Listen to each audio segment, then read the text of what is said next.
Listen, I want to close with you discussing Planned Parenthood and how they're not just an abortion agency, but they're an educational agency, and what their plans are and have been for the government schools indoctrinating children into this perverted sexual revolution.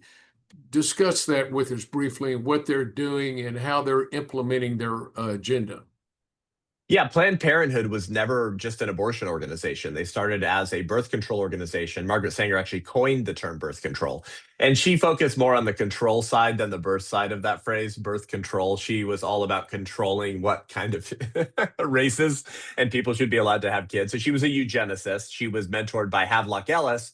They were had an affair together, and she kind of was the first Kamala Harris. Sanger slept her way up the levers of power.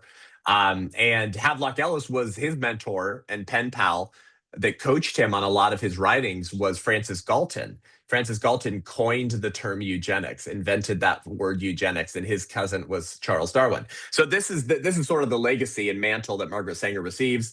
And they don't begin to do abortions until the late 60s or 70s. So Planned Parenthood was launched as a population control eugenics organization.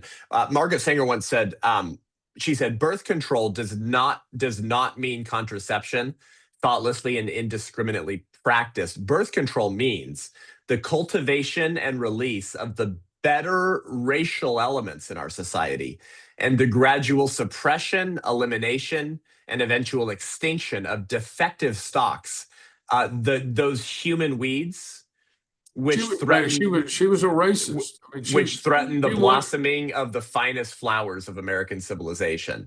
So yeah, Sanger's ministry organization is launched out of racism and eugenics. But today, that sort of culture of death is carried into the DNA of Planned Parenthood. They're not only the largest abortion provider in the world, they're also the largest provider of cross-sex hormones and puberty blockers for America's gender-confused individuals. And they're the largest provider on their own website, they say this, of the pornographic comprehensive sexuality education in America's public schools. And your viewers have probably seen a few viral clips the last 5 years of an angry mom or dad speaking at a school board meeting because of the sexual filth in the curriculum. Yeah, that's called comprehensive sexuality education. Planned Parenthood says on their website, we're the largest provider of comprehensive sexuality education in America's public schools. So that's just Judges 6 all over again. When Gideon tears down the Baal statues and the Asherah poles. So Asherah or Ashtoreth, they worshiped her. Well, she was a goddess of sex. So like they worshiped her with orgies. But when you live like that and you have sex with everything, people get pregnant. And so that's why we have Baal 9 months later pass the baby through the fire. So sex cult, sexual insanity stuff with child sacrifice. Those two sins have been linked since time immemorial. So for Planned Parenthood, sex ed is their sales funnel, abortion is their product, and your children are their prospects. It's a sales funnel. And Planned Parenthood is one of the best funded. That's important. It's a sales funnel. So Planned Parenthood promotes all these deviant sexual activities among young kids in the schools, indoctrinating them by putting it into the textbooks and having all these books available for the kids. They know that they're going to get pregnancies coming out of that, and that's their market. They want to Yep. get these young girls pregnant so they can do abortions on them or sell their Yeah. abortion pills. Yeah, and they've been doing this for a long time, Doctor. I mean, my mentor, Dr. George Grant, put it powerfully in his book Grand Illusions from 1989. I think he said Planned Parenthood has translated its sordid sex business into a multi-million-dollar monopoly. It publishes sex ed books, pamphlets, and curricula. It develops model sex ed programs for communities, schools, and affiliates. It creates pre-service, in-service, and enrichment programs for sex ed trainers and provides a national resource clearinghouse as a conduit for the dissemination of sex ed information and publications. It produces films, videos, and advertisements that broadcast sex ed themes far and wide. It advocates unrestricted sex ed propagation, kindergarten through 12th grade, through political lobbying in the courts, and it sends an army of sex ed speakers into schools, churches, and public forums every day, day in and day out. And they've been doing that for decades. So if you think Planned Parenthood is just an abortion organization, you have been asleep and not paying attention. They're a sexual liberation, child sacrifice, anti-family, communist organization, always has been. And they're one of the best funded 501c3 organizations in human history. This is our territory as the church. You talk about babies, marriage, parental rights, the family, the innocence of children. Those are our issues as the church.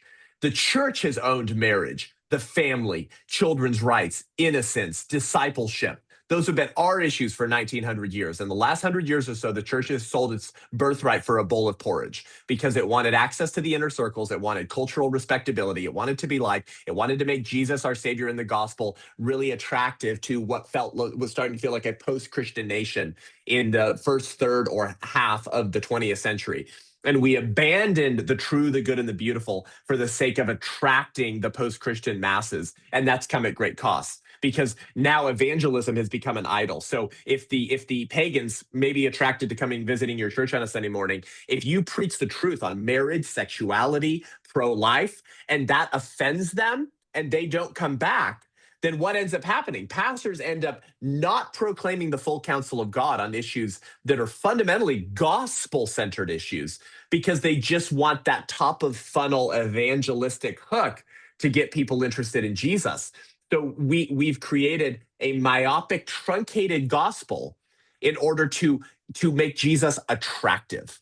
And that is probably the biggest problem in the West today, and certainly in America, is that the church, pastors, no longer proclaim the truth on the issues that have always been our issues as the church. And so now we have wokeism out the window. The polling from the Barna Institute, oh my gosh, it shows that huge percentages of people who claim the name of Christ don't even adopt the Bible's view of a sexual ethic, meaning they're down with premarital sex, they're down with gay marriage. Many of them are pro-abortion while claiming the name of Christ. So it is time for the pulpits to wake up and be ablaze with righteousness again, to give God a reason to show America mercy.